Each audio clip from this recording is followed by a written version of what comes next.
ଜୟ ଜଗନ୍ନାଥ ସାଙ୍ଗମାନେ। ପଞ୍ଚୁକର ଆଜି ଚତୁର୍ଥ ଦିନରେ ମୁଁ ମୋର ସକାଳର ପୂଜା ଆପଣମାନଙ୍କ ସହ ସେୟାର କରିବାକୁ ଇଚ୍ଛା ହେଲା।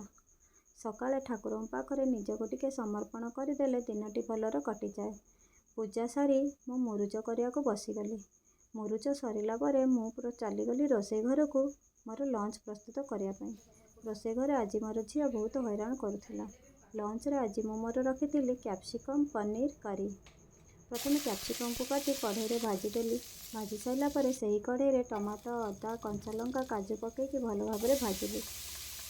ଟମାଟୋ ଟିକେ ନରମ ହୋଇଗଲା ପରେ ତାକୁ ଗ୍ରାଇଣ୍ଡର ଜଗ୍ରେ କାଢ଼ିଦେଲି ଗ୍ରାଇଣ୍ଡ କରିବା ପାଇଁ। ସେହି ସମୟରେ ମୁଁ ମୋର ଡାଲି ପ୍ରେସରରେ ହୁଇସିଲ୍ ମାରିଲା। ସେହି କଢ଼େଇରେ ପୁଣି ଟିକେ ତେଲ ଦେଇକି ତା ଦେହରେ ଗରମ ମସଲା, ଗୋଟା ଗରମ ମସଲା ପକାଇଲି ଏବଂ ମସଲାକୁ ଭଲ ଭାବରେ ପକାଇ କଷିଦେଲି। ମସଲା କଷି ହୋଇଗଲା ପରେ ମୋର ଇଚ୍ଛା ଅନୁସାରେ ମୁଁ ଟିକେ ପାଣି ଦେଇକି ପାଣି ଫୁଟିବାକୁ ଛାଡ଼ିଦେଲି। ଫୁଟିଗଲା ପରେ ସେଥିରେ କ୍ୟାପ୍ସିକମ୍ ପନିର ଦେଇକି ଫୁଟାଇଦେଲି। ଅଳ୍ପ ଝୋଳ ରଖିକି ମୁଁ ମୋର ପନିର ତରକାରୀ ପ୍ରସ୍ତୁତ କରିଦେଲି। ଆଜି ମୋର ଲଞ୍ଚ ଥାଳିରେ ଅରୁଆ ଭାତ, ପନିର ତରକାରୀ, ଫୁଲକୋବି ଭଜା, ଡାଲି ରହିଲା।